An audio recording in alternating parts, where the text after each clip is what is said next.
Did you know that there's not a single psychological study on the co-founder relationship? Yeah, it's kind of surprising, but there's not a single one. I've looked through every single psychological database. There's not a single study that investigates the psychological dynamics between the two business partners that are the most essential to a startup success. And it blows my mind every single time I discover this because we have decades of books kind of going through leadership styles, business strategies, there's, books on culture. There's books on almost every single topic you need as a founder, with the exception of the relationship at the center of your company. And yes, we have stories and anecdotes from, various biographies about the relationship, like Jobs and Wozniak or Gates and Allen or whatever the case may be. But outside of those brief mentions, there's hardly any literature and any rigor put into investigating this relationship. And so today I want to walk you through a little bit more detail of why that gap exists and what it costs. And then I'll also tell you a little bit more of what I call the co-founder effect and why I named that the title of my book. So how this all started is I was looking up couples therapy research because I'd been working with founding teams for about 3-4 years at this point, and I noticed many different parallels between marriages that I was doing psychotherapy with, and then some of the teams that I was working with on the business end. And part of what was consistent and clear was that when teams would come to me, I would be able to reference various tools and frameworks from things like emotion-focused couples therapy, the Gottman Institute, or Imago therapy, but there was nothing specifically written for co-founders. And in particular, I think effective co-founder coaching has to address both operational dynamics in the business and the interpersonal dynamics for it to be truly effective. And so I started reviewing all the literature that I could find on marital dynamics first, because I was like, okay, let me try to put some puzzle pieces together since this hasn't been done before. What I discovered was a lot of really important and impactful pieces, some of which I'll share in future videos, that have to do with like spillover and crossover effects, meaning, workplace stress is something you take home, which impacts your spouse and your children and all that. And stress in the home impacts you at work. So it creates this vicious cycle, which I'm sure you're aware of. And because these gaps and separations, the delineation between personal and professional is not so clean after all. Who knew? And so what's absolutely fascinating is I discovered a lot of these kind of impacts on a marital front. I then looked over at entrepreneur mental health research pioneered by people like Michael Freeman, for example, which if you're not familiar with his work, please do look him up. He basically discovered that there's a higher prevalence rate of mental health issues in entrepreneurs and founders, and that the journey itself exacerbates or makes worse those pre-existing mental health conditions. Okay. And so then if you put all this together, it makes a ton of sense as to why these marital dynamics that we see in marriages show up between co-founders. Things like avoidance, projection, cycles of pursue and withdraw, the quiet accumulation of resentment, or what I call emotional debt, really does start to compound. And so what I'll say is as a whole, the biggest problem here is this is not just a mere academic oversight, which it most certainly is that, but it's also a massive blind spot in how we think about business success, right? This is the most important relationship in business, in my opinion, based on all of the case studies, the hundreds of hours I've put in with teams. I mean, maybe thousands, maybe tens of thousands. I have not kept track, but well over 100 founders as an example over the last 6 years. And so I see how pervasive the impact is of this relationship when you get it right and whenever you don't. And so my data says this: the relationship between you and your co-founder is the single most impactful moderator variable determining the mental and emotional well-being of the founding team. So what I mean is when things go well in this relationship, it will buffer you from the external stressors that are associated with the entrepreneurial journey. It makes them more tolerable. It makes you more resilient in the face of that stress. It helps you with emotional regulation and co-regulation. That's part of a healthy partnership. And the flip side is also true. If you are not doing so well in the partnership, it rapidly deteriorates, right? It goes from 1 + 1 = 5, the synergistic effect in a positive direction, to that 1 + 1 = -5, right? This really negative cascading effect, because it's impacts your mental and emotional well-being while you're at work, while you're trying to make key and important business decisions that often get delayed, while you have these recurring disagreements about strategy or tactics or decision-making authority or roles and responsibility or equity and compensation. And all of that work stress doesn't just stay contained to work, right? It also is something you bring home, and it's something that you can't help but have impact these other areas of your life, which, as I mentioned earlier, then go right back into the challenge at work as well. So it just creates this massive negative cycle. And so if we have research saying that those negative cycles and kind of the pervasive nature of conflict at work impacts home, home impacts work, which we have, and we have, on the other hand, kind of the high prevalence rate of mental health issues within founders and entrepreneurs, then how is it that we haven't examined this relationship? Because again, my theory is that this relationship is the key missing variable there. And that is why I'm building a nonprofit currently called the Co-Founder Dynamics Institute. So if you have any interest in supporting that project, please reach out to me. I'll read every email. So what I want to add is this cycle amplifies over time, meaning the exhaustion that you start to feel and some of the subtle burnout that creeps in then increases your self-preservation, meaning your defenses psychologically escalate. Your desire to block out certain things or to have that confirmation bias lens come back in whenever you start attributing negative intent to your co-founder and telling yourself a story about what's going on in their head that's largely negative. All of these things amplify and make the communication and the relationship with your co-founder worse, right? And then the problem is those issues don't stay contained just to your relationship. They impact decision making, they impact execution, they impact your culture, and your employees see it, feel it, notice it. And now all of a sudden, it leads to these kind of multiplying effects where you are essentially creating a culture that then becomes problematic and requires more energy and more attention for you to manage. Let me give you an example. So I worked with a team, I'll call them like Mark and Sam, let's say, and they noticed that their Discord was leading to back channeling in the employees. So they wouldn't go to Sam anymore. They would just come to Mark and they would vent about Sam and their frustrations. Mark would collude with them instead of coaching them how to have those conversations with Sam. And so Mark would agree and like, man, this is so frustrating. So what does that mean? It means that Sam is now robbed of the feedback that he needs in order to grow. And so he's not getting it from the employees. The communication's broken down with Mark. So again, he's not getting it anywhere. So he further erodes in terms of his operational trust, goes way down. And the employees have kind of created this sub-alliance with Mark, which just reinforces his behavior and his negative perception of Sam.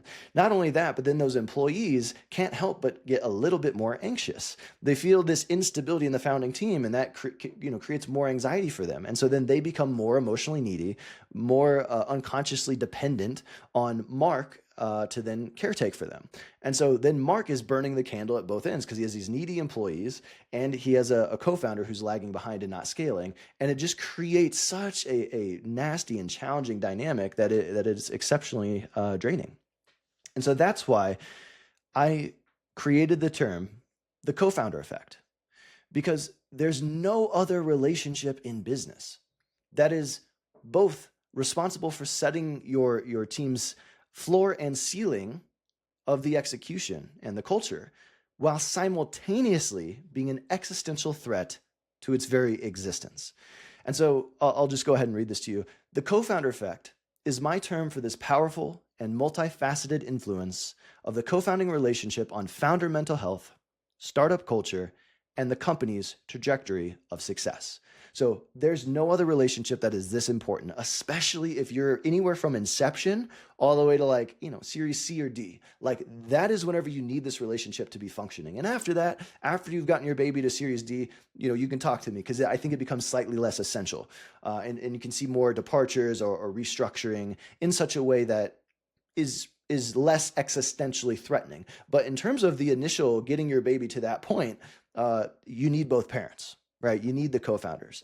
And so you guys need to learn how to manage this relationship because this effect operates in both directions. If you get it right, all of a sudden, not only will you be going through life in a more enjoyable and fulfilling manner, you're also going to execute better. You're going to be able to get things done faster. The two of you, plus AI, are going to be able to knock all of this stuff out at such a rapid pace that your competitors won't be able to keep up. And the inverse is also true. If you guys can't get on the same page and some of the negative cascading effects that I mentioned earlier start to really take hold, you're going to fall behind. This is going to impact your ability to build and scale and grow the company in the way that you want.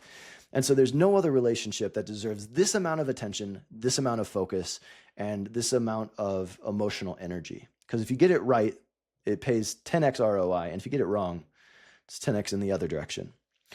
And so I think one other problem is that we have a tendency within the startup ecosystem to oversimplify this dynamic. And in particular, the thing that I notice all the time is VCs that I talk to emphasize, what's it called? Traits that are complementary. Complementary skill sets, right? So we reduce the individual to their operational function, and in so doing, we remove the humanity, the relationality, the complexity out of this relationship, and say, oh, if you have complementary skills, then that's it. You're fantastic. Not true.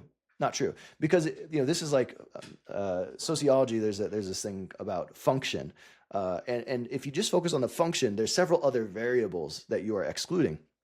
In this case, we're excluding the fact that this is an attachment-based relationship that is multifaceted and complex, where those boundaries and the expectations, both operationally and psychologically, need to be renegotiated for the relationship to stay flexible and malleable to change, right? Because a healthy co-founder partnership is not one that never changes, that sets out from day one with the same expectations as year 10. It's one that has the ability to ebb and flow and adapt. That is what makes a healthy partnership. And so, yes, it's easy to talk about like the visionary and the operator, or the creative and the pragmatist. It depends on if you're into EOS as well. There's other ways to break this down. But also, if those roles aren't aligned with who you are psychologically, that's a whole other topic that we should talk about, because that creates a lot of secondary friction. Because I see a lot of people who are not true EOS visionaries or integrators who try to perform those roles, and it actually does their entire company a disservice. But I'll put a pin in that. So I want you to recognize, and this is why I try to name it the Cofounder Effect, that this relationship is of the utmost importance. There's no other relationship that has this disproportionate amount of impact on your business success and your personal and emotional well-being. And so that's why I like to stay away from a little bit of those archetypal conversations, and those conversations in particular around just skill sets, because this relationship is so much more than that. And so this book that I've written and this channel that I've created is here to raise awareness of this topic and the complexity of this relationship. I do in the book, I pull from everything that I've studied thus far, as a doctor of clinical psychology, right? Like relational psychoanalysis, I'm here for that. Psychodynamic therapy, Jungian psychology, and I integrate that with the evidence-based practices and things like what I mentioned before, emotion-focused couples therapy, Sue Johnson's work, the Gottman Institute and some of their fantastic work, as well as imago therapy, and I put it all together and I make it accessible and useful for teams to implement immediately on their own, and certainly in sessions as well. And so the book itself is broken down into 4 parts. The first part is really kind of a map of the terrain. This is honestly, it's written primarily for, investors, executive coaches, and other individuals who work with this population, because, co-founder conflict hasn't even been defined formally before. So I had to go and do some groundwork just to make that exist in the field. So that's kind of part 1. And, if you're into, having multiple lenses through which to view the topics of disagreement that show up most frequently in this work, and some of the subtle, unspoken emotional dynamics that contribute, that's a great read. Part 2 is the deep dive into psychology. So this is whenever we start looking at those hidden, invisible partnership level dynamics that really start to show up. And I start to break down some of the key patterns relationally that most founding teams experience. And so if you want some insight, definitely read part 2. If you want action and you say, Matt, listen, I'm a founder, I don't got time for all that. What I do have time for is immediate ROI, then read part 3. So part 3, I introduced the co-founder conflict navigation system.